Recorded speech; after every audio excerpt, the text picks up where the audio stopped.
So let me just go over the results from the frog heart simulation.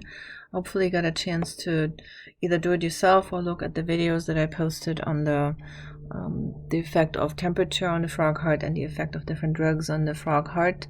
So we're gonna mostly observe the heart rate change, and when the frog heart is just in normal Ringer solution, that's just a normal saline kind of solution. The heart rate is around, and on the frog it was about 51 or so, 51, something like that, beats per minute. And the temperature of the frog heart simulation, it was 23 degrees Celsius. So the cold Ringer solution, the change in heart rate, it went down clearly. Went down about 10 beats per minute, if I remember this right. It was went down to like 41 beats per minute. So cold Ringer's temperature was 5 degrees Celsius.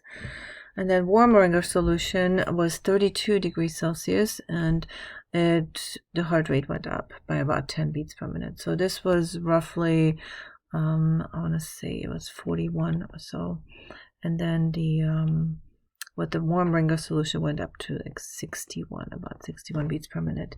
And now the pilocarpine, it's a parasympathomimetic drug. That means it mimics the effect of acetylcholine. As a result, acetylcholine lowers the heart rate, so it would lower the heart rate, and it did. I don't remember exactly how many beats it was. You can look that up. Moving on to atropine. Atropine is a parasympatholytic drug, and as such, it reduces the effect of the parasympathetic side, and as a side effect, you get an increase in the heart rate because we're mimicking now the effect, so that the sympathetic side sort of takes over. If you're decreasing the parasympathetic side, then the sympathetic side is now prevailing, and we're increasing the heart rate. Epinephrine, of course, is the ultimate adrenergic drug, and we get a strong increase in the heart rate. So both atropine and epinephrine should be leading to about the same increase in heart rate. The epinephrine also should have an effect on the contractility of the heart, should go up. So a stronger contraction, along with more, with a higher heart rate, where you should also get a stronger contraction.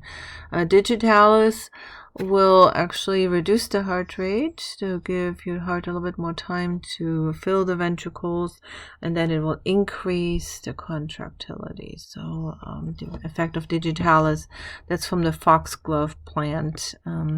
It's still in use these days. It's a good drug that is given to people with a weak heart, with like congestive heart failure. It reduces the heart rate, gives the heart a little bit extra time to fill with blood, and then increases the contractility, means a stronger contraction. Calcium ions, I don't think that was on the simulation. It shouldn't change much on the heart rate, but you will see an increase in the contractility with calcium, because you need calcium ions for muscle contraction. Sodium ions will not do much to the heart rate, if anything at all. That's basically the Ringer solution has the sodium ions in it. Now, if you're putting potassium ions on the exterior, on the cell surface, or on the outside of the cells, and you know that potassium isn't supposed to be on the outside of the cell, so then you're destroying that concentration gradient that you're supposed to have in order to produce an action potential. And well, if you're destroying that concentration gradient, that is fatal. So that means your heart rate isn't just gonna go down, but it's going down to like 0. That's potassium chloride solution is basically used to put down animals. Very effective. Potassium ions, they kill fast. Next question here is to explain those terms. Start with sympathomimetic. That means we're increasing the sympathetic side. That means we're using adrenergic receptors. So this would be adrenergic. receptors. And sympatholytic, that means you're decreasing the effect of the sympathetic side. You probably will use the same adrenergic receptors, except that you're blocking them now. So you're decreasing the sympathetic side. Now, parasympathomimetic, now here we are on the parasympathetic side, we're using acetylcholine. That means we have cholinergic receptors. And parasympathomimetic means that we have cholinergic agonists. That means we're increasing the parasympathetic side. Parasympatholytic typically uses the same receptors, except that it will block them because it's a parasympathetic antagonist, so parasympatholytic. Okay.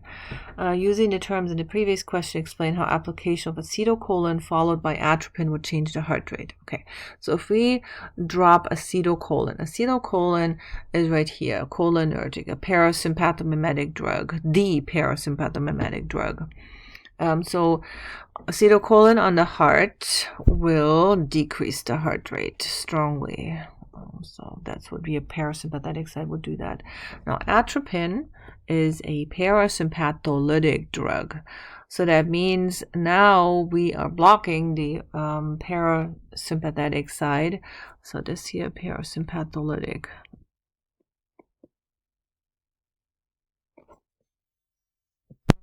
So now if we are having a parasympatholytic drug, we would increase the heart rate because we are blocking the parasympathetic side. So on 11, using the terms in the first question, I guess it's question number 9, I think, explain how application of epinephrine would change the heart rate. Well, epinephrine is the adrenergic drug, so it's a sympathomimetic drug, and obviously it would increase the heart rate because it's moving on to 12. Humans are homeotherms under normal conditions. Would your heart rate be affected by temperature? Yes, it would.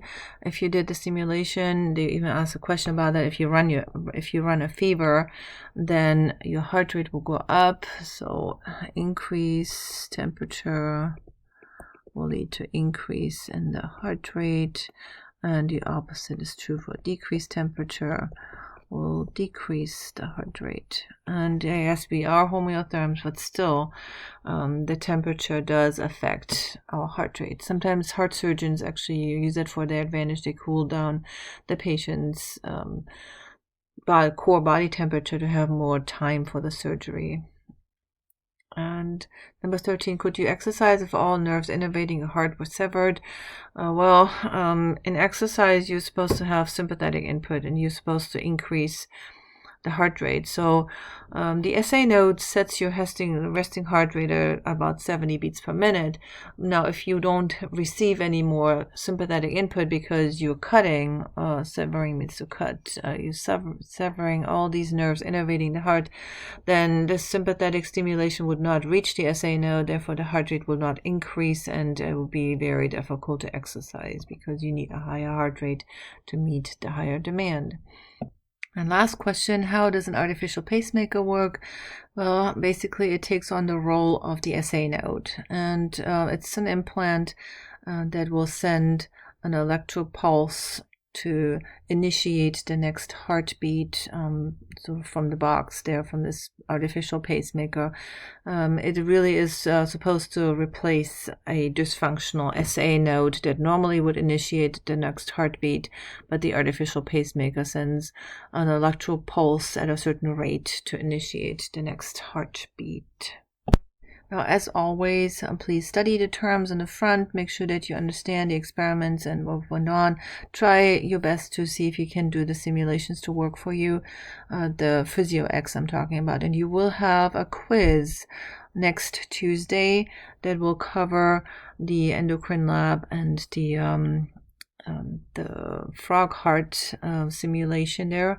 So make sure that you're looking at the PhysioX exercises, the front terms, the important terms page on this lab handout or in your lab manual, and be prepared to answer questions that are with regards to those 2 lab exercises. So the endocrinology with the thyroid hormone, make sure that you understand how thyroid hormone works, and TSH and TRH, of course, and then take a look at the effect of the different drugs plus temperature changes on the heart.